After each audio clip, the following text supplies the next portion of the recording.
खास नहीं। फिर भी कुछ तो क्यों दिक्कत क्या आपके? दिक्कत ये नहीं है, अच्छा तो लग रहा है, बट जितनी डेवलपमेंट उस अकॉर्डिंग होनी चाहिए वो हो नहीं रही। स्पेशली आप अयोध्या में ही देख रहे हो, अयोध्या में उन्होंने मंदिर तो बनवा दिया, ना वोट्स पड़ी है, ना घर बने हैं, जिनके घर टूटे हैं उन्हें घर प्रोवाइड भी नहीं किए गए। तो हार भी मुझे तो बहुत गलत महसूस हो रहा है।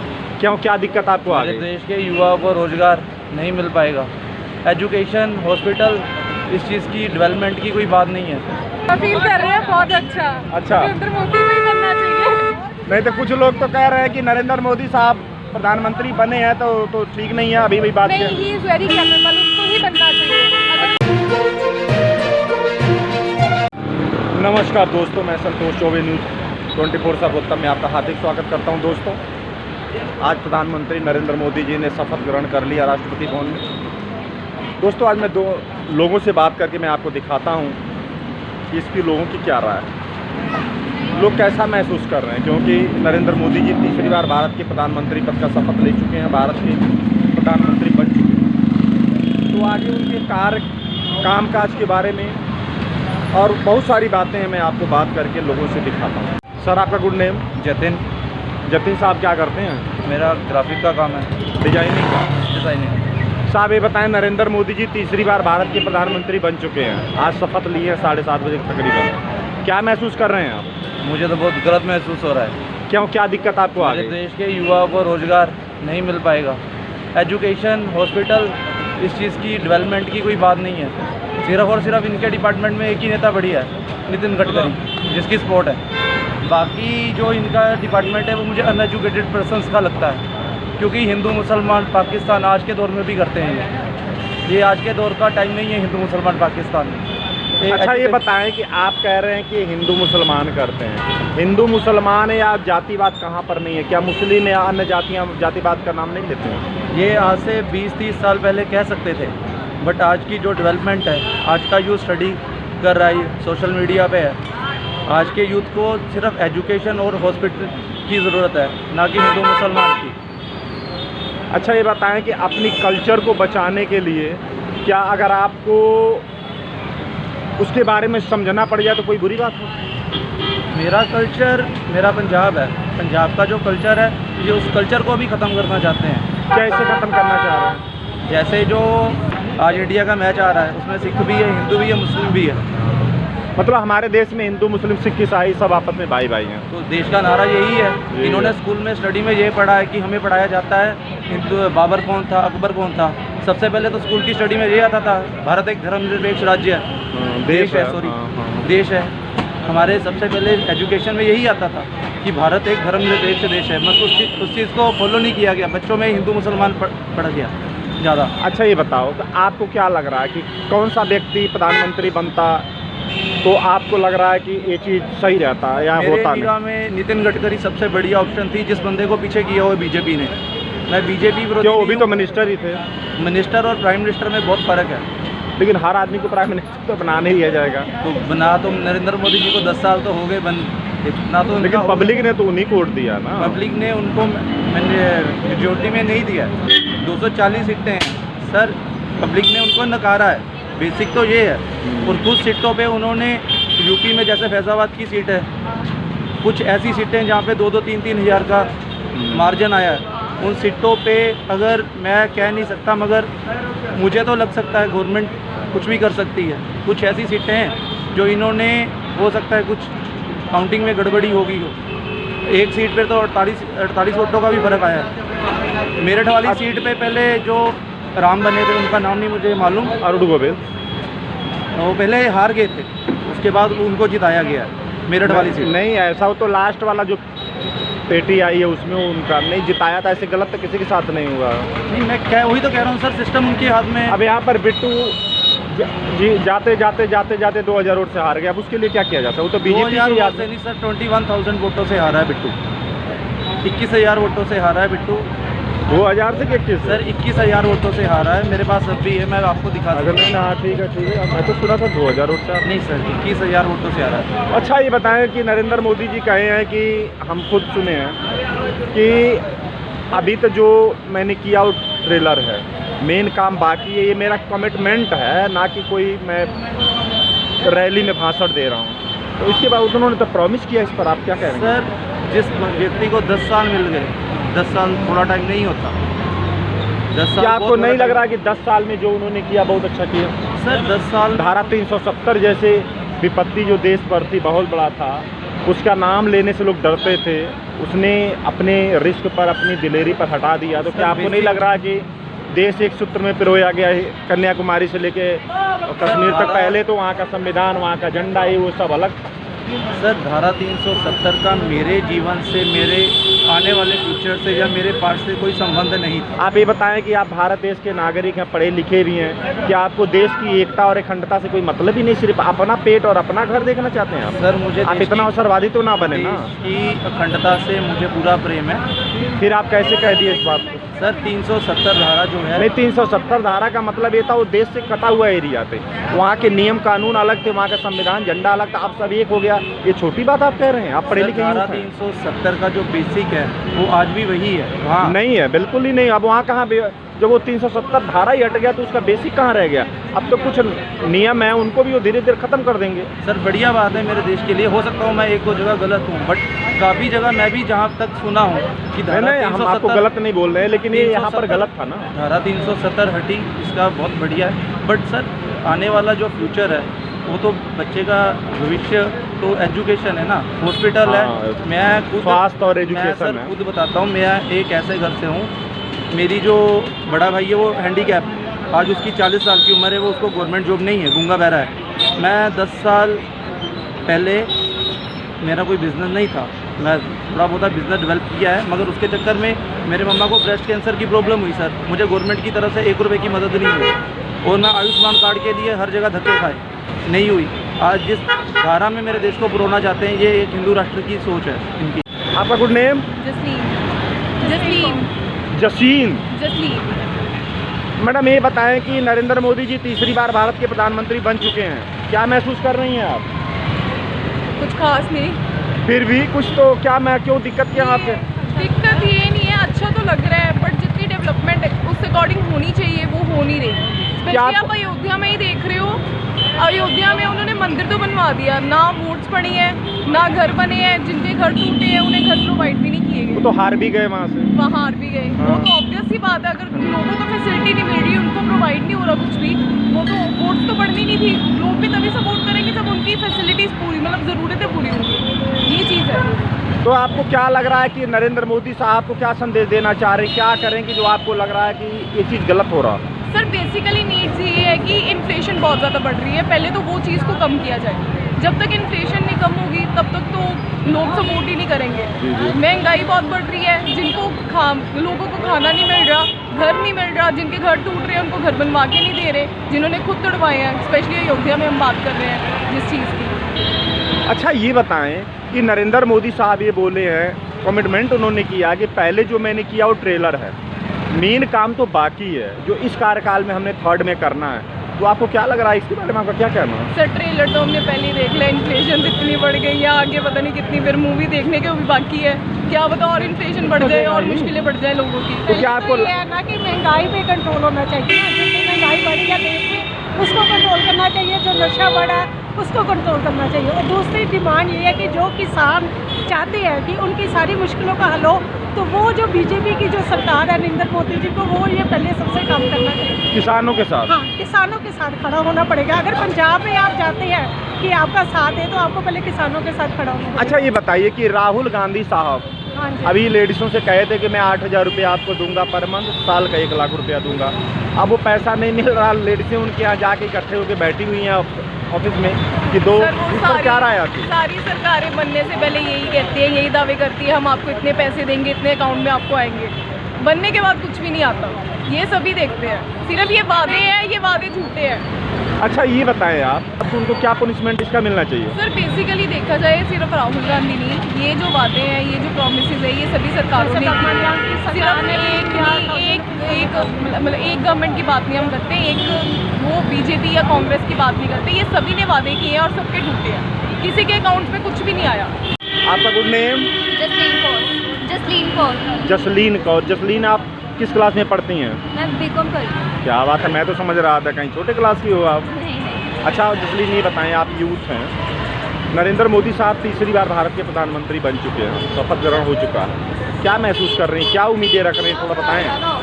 First of all we want everything to be modernized over here कि यहाँ पे जब जैसे भी like basically poor people they are not getting sufficient needs, जो भी उन्हें चाहिए दिन की, लाइक जो भी उनकी नेसेसिटीज़ हैं वो फुलफिल नहीं हो पा रही। इन स्पाइट ऑफ दैट क्या न्यू बिल्डिंग्स बना रहे हैं, तो I think that instead of focusing on modernization they should focus on poor people first of all। अच्छा ये बताएं, आपका शुभ नाम? जितेंद्र कुमार। जितेंद्र कुमार। राजेंद्र साहब, ये बताएं कि राहुल गांधी साहब लेडीजों से कहे हैं कि हम 8,000 रुपये जो 8,500 रुपये जीतूंगा दूंगा हर मंथ, खटाखट। अब वो खटाखट तो हो नहीं रहा, फटाफट वो अंदर भाग गए, इसके ऊपर क्या कहना आपका? अभी तक तो कोई डिसीजन नहीं है उनका, और उन्होंने कहा था कि अगर जहां कांग्रेस की सरकार आएगी तो मैं वहाँ करूँगा। अब देखते हैं कि पंजाब में अगर उनका जो मंत्री आया है, अब क्या वो डिसीजन सही कर पाते हैं। अच्छा ये बताएं कि जो इस तरह की बातें चुनाव में पब्लिक को ब्लैकमेल किया जा रहा है, पब्लिक को लालच दी जा रही है, पैसा दूंगा, और पैसा दे के नाम पर वोट लिया जा रहा है, क्या आपको लग रहा है कि ये भारतीय राजनीति है? हाँ, ये कह सकते हैं कि भारतीय आचार वाले जो भी बैठे हैं ऊपर, उनको चाहिए कि इन लीडर्स के ऊपर थोड़ी सी नकेल कर। अच्छा, आपको लग रहा है कि इस तरह के जो लुभावने वादे किए जाते हैं, इस तरह के वायदों से पब्लिक पैसे के लालच में वोटिंग कर रही है, ना कि अपने मन की वोटिंग? है तो पैसे लालच में वोटिंग है। पहले था ये डिसीजन लोग लेते थे, बट अब की बार जो लोगों ने डिसीजन लिया वो दिल की बात सुन के लिया कि थोड़ा सा बदलाव होना चाहिए। कहते हैं ना, अहंकार का सिर बहुत ऊंचा होता है, थोड़ा सा डाउन करना ही पड़ता है। जो सेंटर की सरकार थी वो डिसीजन तो ज़रूर लेती थी, बहुत अच्छे लेती थी, पर ये था कि डिसीजन लेने के वक्त कुछ किसी से पूछना या सलाह मशवरे वाला काम होता था। उन्होंने तो डायरेक्ट ही जैसे गाड़ी चला रखी थी, नोटबंदी की किसी का नहीं सोचा, या धारा 370 है या किसी का भी नहीं सोचा। तो धारा बहुत अच्छे 370 तो हटा के अच्छा किया उन्होंने, बहुत अच्छा किया है, बहुत अच्छा किया है।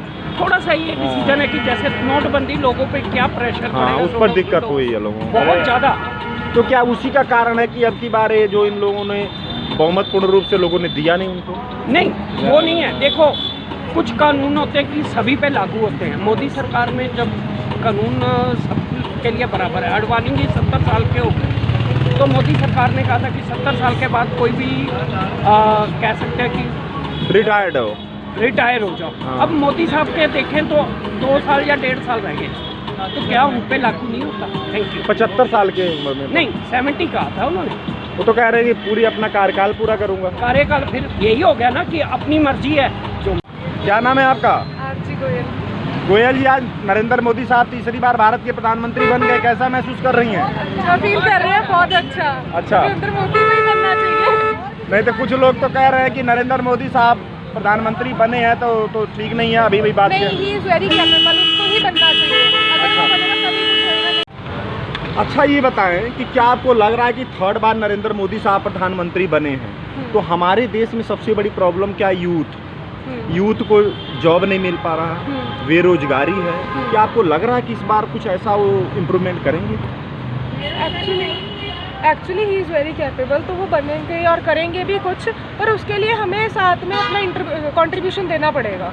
ऐसे नहीं कि हम अकेले ही करें या फिर वो अकेले ही करें, ऐसे थोड़ी। अगर हमें जॉब्स नहीं मिल रही तो हम उनके साथ लड़ें या फिर गवर्नमेंट को हम ब्लेम करें। खुद की एजुकेशन देखो, खुद कैपेबल बनो और खुद कंट्रीब्यूशन दो अपना। अच्छा ये बताइए कि नरेंद्र मोदी साहब पिछले 10 साल के कार्यकाल में बड़ी मेहनत उन्होंने किया, एक छुट्टी भी नहीं लिए, लेकिन फिर भी देखने में ये आ रहा है कि वो पूर्ण रूप से बहुमत उनकी आई नहीं। एक तरह से वो मतलब हार ही गए हैं। 240 सीट ही तो उनकी आई, तो मतलब अपनी इधर उधर से इकट्ठे सीट किए हैं, उसके बाद प्रधानमंत्री बने। इसके पीछे क्या कारण हो सकता है? क्योंकि काम तो उन्होंने बहुत बड़े बड़े डिसीजन लिए थे, क्यों पब्लिक ने वोट नहीं दिया? पंजाब में तो कुछ भी नहीं पाए वो। हाँ बताएं। ऐसे था ना कि जैसे कई जगह रिलीजन वाला हुआ है केस। अब जैसे यूपी में नहीं पड़ी वोट, यूपी में पढ़नी भी चाहिए थी, वहीं से मार खाए। नहीं पड़ी वोट, है ना। और पंजाब में भी नहीं पड़ी इतनी, तो यहाँ तो नीली ही चला गया, है ना, बिल्कुल नील है, जैसे 0 पे आया है। तो इसमें रिलीजन की बहुत बड़ी मार है। अब जैसे वहाँ पे उन्होंने मस्जिद वो करवाया, तो वो तो नहीं डालेंगे ना बंदे वोट, कितने घर टूटे वो भी नहीं डालेंगे, तो इस चीज़ पे मारून को पड़ेगा। अच्छा ये बताइए, घर तो उन्होंने इसलिए तोड़वाया कि क्योंकि रास्ते की दिक्कत आ रही थी, तो रास्ते की वजह से उन्होंने घर तोड़वाया, उनको वजह तो सही मिला नहीं था ना एक्चुअली। उनको पहले एक बार अपना प्लान जो था, सेटअप था, वो बताना चाहिए था, उनको प्रॉपर करवाना चाहिए था, तो जाके कुछ बनता। ऐसे जी, आपका गुड नेम? सागर चौधरी। चौधरी साहब ये बताएं कि नरेंद्र मोदी साहब तीसरी बार भारत के प्रधानमंत्री बन गए हैं, तो क्या महसूस कर रहे हैं आप? अच्छा महसूस कर रहे हैं। क्या उम्मीदें रख रहे हैं? उम्मीदें यही हैं कि वो पंजाब के लिए अच्छा सोचे तो पंजाब को तरक्की की राह पे लेके जाए। अच्छा ये बताएं कि आप जिस जगह पर खड़े हैं लुधियाना में, जी, यहाँ से बिट्टू साहब खड़े थे, हार गए, फिर भी उनको कैबिनेट मंत्री पद का उनको मिला है, तो इसके बारे में आपका क्या कहना है?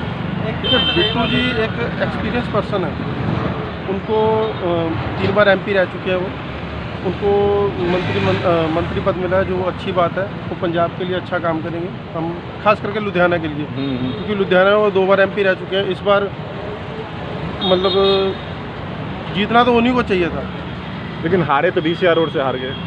सर वो तो देखो अब कई लोग हैं जो पार्टी के खिलाफ काम करते हैं, उनकी जो मंशा है उसको तो कोई रोक नहीं सकता है ना। अब हर इंसान का अपनी सोच है, अपने तरीके से काम करते हैं, पर मेरा मानना ये है कि जो MP है आपको उसी को दोबारा MP बना के एक चांस देना चाहिए था बीजेपी की तरफ से, ताकि वो पंजाब के लिए अच्छे से अच्छा काम कर पाते, लुधियाना के लिए खास करके। अच्छा ये बताएं कि वड़िंग साहब जो है लुधियाना के नहीं हैं, लेकिन फिर भी आखिर कांग्रेस के नेम पर वो जीत तो गए ना। सर बात ये नहीं है कि वो लुधियाना के हैं या नहीं है, बात यह है कि लोग जो क्या सोच रहे हैं उनकी माइंड के ऊपर डिपेंड करता है, उनकी सोच के ऊपर। अब कई लोग ऐसे होते हैं ना कि अब कट्टर है, जिन्होंने वोट डालना है कांग्रेस को ही डालना है, उनके लिए तो चाहे कोई भी खड़ा हो जाए उनके लिए उससे फ़र्क नहीं पड़ता। बात वही है कि अब कई जगह पर ऐसे भी था जहाँ पर बिट्टू जी का विरोध हुआ है, उनको वहाँ से वोट नहीं मिला, इस वजह से वड़िंग साहब जीत गए हैं, नहीं तो ज़्यादा चांस बिट्टू जी का ही था।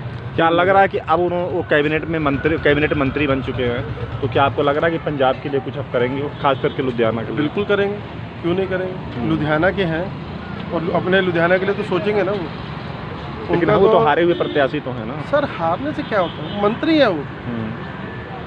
अब वो मंत्री हैं, मंत्री का काम ये होता है वो अपने एरिया को, अपने पहले तो देश, वो मंत्री अब लुधियाना से ले लो, वो कैबिनेट में मंत्री बने हैं। हाँ तो देश के लिए मंत्री बने हैं, उनको देश के लिए भी सोचना है और लुधियाना के लिए भी सोचना है। लुधियाना तो उनका घर है, अपने घर के लिए तो वो सोचेंगे जरूर, जो उनका फर्ज है। अच्छा ये बताएं कि बेरोजगारी, एजुकेशन का जो खास करके पंजाब में बेरोजगारी और नशा का ज़्यादा प्रकोप चल रहा है, इसके बारे में मोदी साहब से क्या उम्मीद रखेंगे कि जैसे कि नशा? सर पहला जो फ़र्ज बनता है वो यहाँ की सरकार का बनता है, नशे को रोकना पहला फ़र्ज जो यहाँ की सरकार का है, वो उस नशे के ऊपर उनको रोक लगानी चाहिए। मेरा मानना तो ये है कि सबसे पहले यही काम होना चाहिए। दूसरा होना चाहिए एजुकेशन के ऊपर। एजुकेशन जो है वो पंजाब के लोगों को अच्छी से अच्छी मिलनी चाहिए। जो आरक्षण के तौर पर मैं कहता हूँ जो नौकरियाँ मिलती हैं वो बंद होनी चाहिए सबसे पहले। होता क्या है 70% वाले बाहर बैठे हैं, 35-40% वाले नौकरी ले जाते हैं हमारे यहाँ पे। ये सबसे बड़ी जो नुकसान है ये लोगों को होता है, जिसकी वजह से पंजाब का यूथ पंजाब में ना रह के बाहर को जाता है, बाहर का डेवलप कर रहा हो। सर अब जो पढ़ेगा उसको यहाँ नौकरी नहीं मिलेगा तो बाहर जाएगा ही जाएगा। वो 10 लाख कमा के देगा तो 1 लाख पाएगा वहाँ की सरकार, यही ना है ना। अब समझे नहीं, अब अगर हर आदमी को जो अच्छे रैंक से अच्छे नंबरों से पास हो रहा है अगर उसको यहीं पर नौकरी मिले तो बाहर क्यों जाए? तो अपने देश के लिए करेगा ना। बिल्कुल। अब उसको नौकरी नहीं यहाँ मिलेगी। नौकरी अब मान लो आपने 70% लिया है, मैंने 35% लिया है, मेरे को आरक्षण के हिसाब से मेरे को पहले नौकरी मिल जाएगी। आप बाहर खड़े हो, आपके मन में क्या जाएगा? आपको बुरा लगेगा ना। आप सोचोगे मेरे को अगर हिंदुस्तान में कुछ मिल ही नहीं रहा है तो मैं बाहर जाऊँ। ये चीज़ रुकनी चाहिए। जो पढ़ाई में अच्छा हो उसको नौकरी मिले, ये सबसे पहला काम, ये कानून होना चाहिए हमारे देश में। तो दोस्तों देखिए, मैंने लोगों से बात करके मैं आपको दिखाया, लोगों ने अपनी अपनी राय प्रकट की, क्योंकि नरेंद्र मोदी साहब तीसरी बार भारत के प्रधानमंत्री बन चुके हैं। तो दोस्तों अब आज का ये कार्यक्रम मैं ही ख़त्म कर रहा हूँ। अगर ये हमारा प्रोग्राम आपको पसंद आए तो हमारे न्यूज़ को लाइक करिए, चैनल को सब्सक्राइब करिए और अपनी राय कमेंट बॉक्स में ज़रूर लिखें। जय हिंद, इजाज़त दीजिए।